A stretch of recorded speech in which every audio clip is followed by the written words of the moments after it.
नमस्कार। प्रादेशिक समाचार के साथ मैं ज्ञानेश्वर प्रसाद श्रीवास्तव। पहले मुख्य समाचार। राष्ट्रपति रामनाथ कोविंद ने कहा, 21वीं सदी की जरूरतों को ध्यान में रखकर बनाई गई है नई शिक्षा नीति।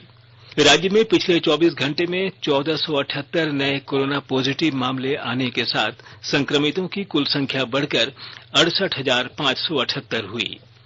झारखंड उच्च न्यायालय ने सभी औद्योगिक प्रशिक्षण संस्थानों में सभी रिक्त पद जल्द भरने का राज्य सरकार को दिया निर्देश। और मौसम विभाग ने राज्य के कई हिस्सों में अगले 72 घंटे में भारी बारिश और वज्रपात का जताया पूर्वानुमान। और अब समाचार विस्तार से। राष्ट्रपति रामनाथ कोविंद ने कहा है कि नई शिक्षा नीति 21वीं सदी की जरूरतों को ध्यान में रखकर बनाई गई है। यह नीति देश की उम्मीदों को पूरा करने में सक्षम है। राष्ट्रपति ने आज राष्ट्रीय शिक्षा नीति को लेकर कुलाध्यक्षों के सम्मेलन को वर्चुअल माध्यम से संबोधित करते हुए कहा कि इस नीति से सभी विद्यार्थियों को उच्च गुणवत्तापूर्ण शिक्षा मिलेगी। उन्होंने कहा कि उच्च शिक्षण संस्थानों को नवाचार के केंद्र होने चाहिए। उन्होंने यह भी कहा कि नई शिक्षा नीति में पढ़ने की बजाय सीखने पर विशेष जोर दिया गया है। इससे विद्यार्थियों को दबाव, तनाव और बोझ से मुक्ति मिलेगी। नई नीति तकनीकी आधारित और ऑनलाइन सुविधाओं से युक्त है और इसमें शिक्षण संस्थानों और विद्यार्थियों का बेहतर आकलन होगा। राष्ट्रपति ने कहा कि व्यापक भागीदारी के बाद नई शिक्षा नीति तैयार की गई है। इसमें 2 लाख से ज्यादा सुझावों पर विचार किया गया है। राज्य में पिछले 24 घंटे में 1478 नए कोरोना पॉजिटिव मामले आने के साथ संक्रमितों की कुल संख्या बढ़कर 68,578 हो गई है। इनमें 54,052 लोग स्वस्थ हो चुके हैं, जबकि 13,924 सक्रिय मामले हैं। वहीं मृतकों की कुल संख्या 602 हो गई है। इधर कोरोना से स्वस्थ होने की दर भी बढ़कर 78.81% हो गई है। राज्य में कोरोना के सबसे ज्यादा 14,955 मामले रांची और 11,949 संक्रमित पूर्वी सिंहभूम जिले से मिले हैं। वहीं रांची से ही सबसे ज्यादा 11,777 और पूर्वी सिंहभूम से 8,467 लोग स्वस्थ भी हुए हैं। कोरोना से सबसे ज्यादा 263 मौतें पूर्वी सिंहभूम से हुई है, जबकि रांची में मृतकों की कुल संख्या 97 है। रांची जिले में कोरोना संक्रमण को देखते हुए जागरूकता अभियान चलाया जा रहा है। 2 अक्टूबर तक चलने वाले इस अभियान के तहत लोगों को कोरोना से बचाव और मास्क के सही इस्तेमाल की जानकारी दी जाएगी। इस अभियान में यूनिसेफ समेत अन्य स्वयंसेवी संगठनों का भी सहयोग लिया जा रहा है। जिले के उपायुक्त छवि रंजन ने बताया कि अभियान के दौरान कोरोना महामारी की रोकथाम को लेकर सरकार द्वारा दिए गए दिशा निर्देशों के पालन करने के लिए भी लोगों से अपील की जाएगी। राज्य में 30 सितंबर तक विद्यालय नहीं खुलेंगे। स्कूली शिक्षा एवं साक्षरता विभाग की सचिव राहुल शर्मा ने बताया कि 21 सितंबर से कक्षा 9वीं से 12वीं तक की पढ़ाई के लिए विद्यालयों को खोलने के मामले में झारखंड शिक्षा परियोजना परिषद के प्रस्ताव पर राज्य सरकार ने फिलहाल कोई निर्णय नहीं लिया है। ऐसे में पहले से लिए गए फैसले के तहत इस माह के अंत तक विद्यालय नहीं खुलेंगे। उन्होंने बताया कि विद्यालयों को खोलने के पहले कोरोना के कारण पैदा हुई परिस्थितियों की समीक्षा की जाएगी। उधर देश में कोविड रोगियों के स्वस्थ होने की दर 78.86% हो गई है। स्वास्थ्य मंत्रालय ने बताया कि अब तक 41,12,000 से अधिक लोग ठीक हो चुके हैं। वर्तमान में कोविड मरीजों की संख्या कुल संक्रमित लोगों की संख्या का केवल 19.52% रह गई है। इस समय 10,17,000 मरीजों का इलाज चल रहा है। मृतकों का कुल आंकड़ा 84,372 पर पहुंच गया है। देश में अब तक 6 करोड़ 15 लाख से अधिक नमूनों की जांच की जा चुकी है। गृह मंत्रालय ने सभी राज्यों से कहा है कि वे ऑक्सीजन ले जाने वाले वाहनों की बेरोक-टोक आवाजाही सुनिश्चित करें, क्योंकि कोविड-19 रोगियों के उपचार में ऑक्सीजन की महत्वपूर्ण भूमिका है। सभी राज्यों के मुख्य सचिवों को लिखे पत्र में केंद्रीय गृह सचिव अजय भल्ला ने कहा है कि मेडिकल ऑक्सीजन जन स्वास्थ्य से संबंधित अनिवार्य वस्तु है और इसकी आपूर्ति में रुकावट डालने से देश के अन्य भागों में कोविड-19 रोगियों के उपचार पर गंभीर दुष्प्रभाव पड़ सकता है। गृह सचिव ने राज्यों से यह अनुरोध भी किया कि वे अपने अपने अधिकार क्षेत्र में ऑक्सीजन की उपलब्धता पर सतत निगरानी के लिए टीम बनाएं। स्वास्थ्य और परिवार कल्याण मंत्रालय ने लोगों को सलाह दी है कि वे नोवल कोरोना वायरस से अपने को सुरक्षित रखने के लिए सभी बुनियादी एहतियाती उपायों का पालन करें और सामाजिक दूरी बनाए रखें। एक रिपोर्ट। सरकार ने कहा है कि आवश्यक वस्तुओं की पर्याप्त आपूर्ति जारी है और लोगों को चिंता करने की कोई जरूरत नहीं है। लोगों को सलाह दी जाती है कि वे आवश्यक वस्तुओं और चिकित्सा सामानों की खरीदारी करते समय धैर्य रखें और शांत रहें। आवश्यक वस्तुओं को खरीदने के लिए बार बार बाहर निकलने से बचें। साथ ही लोगों से हाथ मिलाने और गले लगने से भी बचना चाहिए।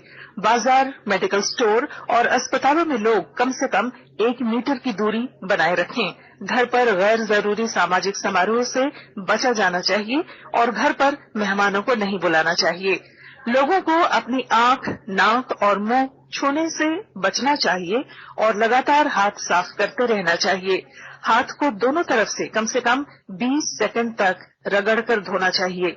यदि कोई व्यक्ति खांसी या बुखार से पीड़ित है तो वह दूसरों के संपर्क में आने से बचे और डॉक्टर से तुरंत परामर्श ले। स्वास्थ्य मंत्रालय ने कोरोना वायरस के बारे में जानकारी के लिए एक टोल फ्री नंबर 1075 जारी किया है। इधर राज्य सरकार की ओर से भी कई दिशा निर्देश जारी किए गए हैं। इस सिलसिले में सरकार ने हेल्पलाइन नंबर 181 जारी किया है। सरकार ने कहा है कि कोरोना वायरस से संदिग्ध तौर पर संक्रमित कोई व्यक्ति पाया जाता है तो इसकी सूचना 0651 जो रांची का कोड है और टेलीफोन नंबर 2261-000 तथा 2261-002 के अलावा फैक्स नंबर 2261-856 और मोबाइल नंबर 9955837428 पर दी जा सकती है। आकाशवाणी रांची भी आपसे अपील करता है कि कोविड-19 के संक्रमण से बचने और अन्य लोगों को सुरक्षित रखने के लिए कृपया घर पर ही रहें और सरकारी दिशा निर्देशों का पालन करें।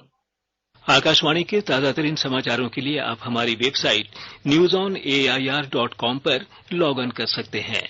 ताजा समाचार Twitter handle @AIR news alerts और Facebook page All India Radio News पर भी उपलब्ध है। आप प्रादेशिक समाचार एकांश को ट्विटर हैंडल @AIR News_रांची और Facebook page AIR news Ranchi के अलावा YouTube channel regional news unit Ranchi पर भी हमारे बुलेटिन सुन सकते हैं। प्रादेशिक समाचार आप आकाशवाणी रांची से सुन रहे हैं। वित्त मंत्री निर्मला सीतारमण ने कहा है कि पूरक अनुदान मांगों के पहले बैच में की गई अतिरिक्त खर्च की बल्क मांग का इस्तेमाल कोविड-19 महामारी के बीच लोगों की मदद करने से संबंधित कार्यक्रमों के लिए किया जाएगा। भारतीय इतिहास में सर्वाधिक पूरक अनुदान मांगों में से एक मांग पर बहस का जवाब देते हुए वित्त मंत्री ने 2,35,000 करोड़ से अधिक के अतिरिक्त व्यय का ब्यौरा प्रस्तुत किया। लोकसभा ने कल देर रात तक चली अपनी बैठक में पूरक अनुदान मांगों के पहले बैच का अनुमोदन कर दिया। श्री सीतारमण ने बताया कि सरकार महात्मा गांधी राष्ट्रीय ग्रामीण रोजगार गारंटी अधिनियम MG नरेगा कार्यक्रम में 40,000 करोड़ रुपए का अतिरिक्त निवेश करेगी ताकि महामारी के दौरान इस मांग पर आधारित रोजगार कार्यक्रम को जारी रखने में मदद की जा सके। झारखंड उच्च न्यायालय ने सभी औद्योगिक प्रशिक्षण संस्थानों ITI में रिक्त पदों को जल्द भरने का निर्देश राज्य सरकार को दिया है। मुख्य न्यायाधीश डॉक्टर रवि रंजन और न्यायाधीश सुजीत नारायण प्रसाद की अदालत ने एक जनहित याचिका पर सुनवाई करते हुए कहा कि युवाओं के तकनीकी कौशल के लिए जो आधारभूत संरचना विकसित की गई है उसका इस्तेमाल भी सुनिश्चित होना चाहिए। वीडियो कॉन्फ्रेंसिंग से हुई सुनवाई के दौरान सरकार की ओर से बताया गया कि ITI में रिक्त पदों को भरने के लिए नियमावली तैयार कर दी गई है। अदालत ने 9 अक्टूबर को होने वाली सुनवाई में कार्मिक विभाग और श्रम विभाग के सचिव को प्रगति रिपोर्ट पेश करने को कहा है। राज्य में कुपोषण को खत्म करने के लिए दीदी बाड़ी योजना चलाई जा रही है। मनरेगा और झारखंड राज्य आजीविका मिशन के माध्यम से चलाई जाने वाली इस योजना के तहत अगले 6 महीने में 5 लाख परिवारों को जोड़ा जाएगा। ग्रामीण विकास सचिव आराधना पटनायक ने वीडियो कॉन्फ्रेंसिंग के माध्यम से संबंधित अधिकारियों को इस अभियान में तेजी लाने का निर्देश दिया। उन्होंने यह भी कहा कि मजदूरों को रोजगार देने के लिए 22 अक्टूबर तक विशेष अभियान चलाया जा रहा है। रामगढ़ जिले के कृषि विज्ञान केंद्र में आंगनबाड़ी सेविकाओं और सहायिकाओं को पोषण के प्रति जागरूक किया जा रहा है। विस्तृत ब्यौरा दे रहे हैं हमारे रामगढ़ संवाददाता। रामगढ़ कृषि विज्ञान केंद्र मांडू में दर्जनों की संख्या में आंगनबाड़ी कार्यकर्ताओं को पोषण के प्रति जागरूक किया गया। इस कार्यक्रम में कृषि विज्ञान केंद्र के प्रमुख कृषि वैज्ञानिक डॉक्टर दुष्यंत कुमार राघव के साथ जिले के विभिन्न क्षेत्रों से आई आंगनबाड़ी कार्यकर्ताओं के अलावा खेतों में काम करने वाली महिलाएं मुख्य रूप से शामिल हुई। मौके पर कृषि वैज्ञानिक डॉक्टर दुष्यंत कुमार राघव ने सभी के बीच पोषित सब्जी और पौष्टिक अनाज खाने से संबंधित महत्वपूर्ण जानकारी साझा किया। इस मौके पर सभी महिला आंगनबाड़ी कार्यकर्ताओं के बीच मुफ्त में वेजिटेबल सीड्स किट का वितरण किया गया। इस दौरान आंगनबाड़ी कार्यकर्ताओं और खेत में काम करने वाली महिलाओं में जागरूकता पैदा करने तथा उनके घर के आसपास न्यूट्री गार्डन स्थापित करने पर बल दिया गया।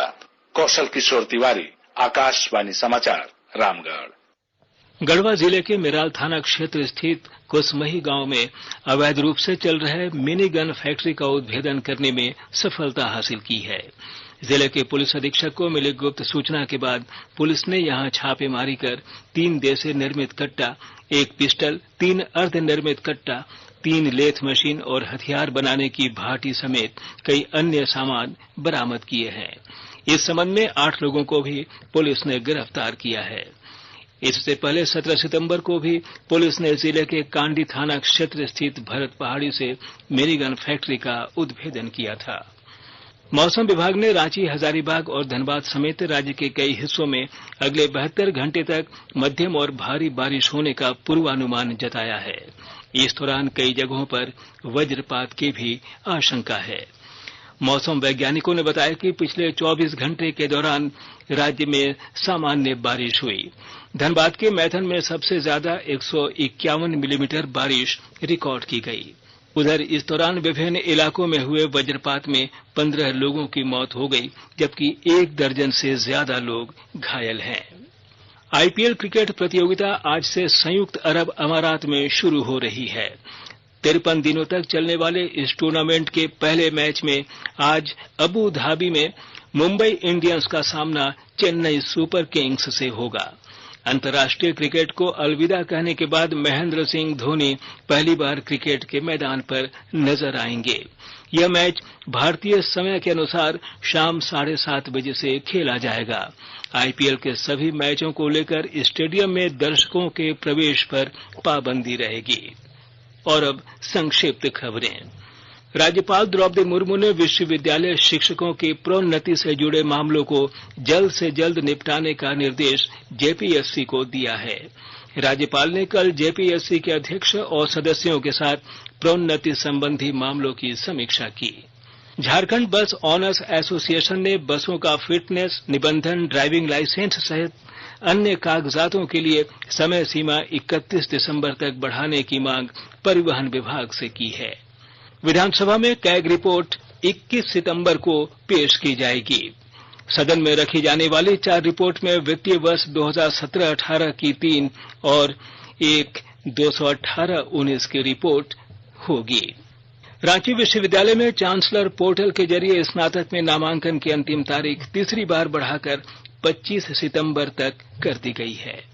चतरा जिले में टंडवा थाना क्षेत्र के शंकरपुर गांव में सर्प दंश से 2 लोगों की मौत हो गई। रांची के मांडर थाना क्षेत्र में यात्री बस से टक्कर में एक मोटरसाइकिल सवार युवक की मौत हो गई, जबकि 2 अन्य घायल हो गए। अंत में मुख्य समाचार एक बार फिर। राष्ट्रपति रामनाथ कोविंद ने कहा, 21वीं सदी की जरूरतों को ध्यान में रखकर बनाई गई है नई शिक्षा नीति।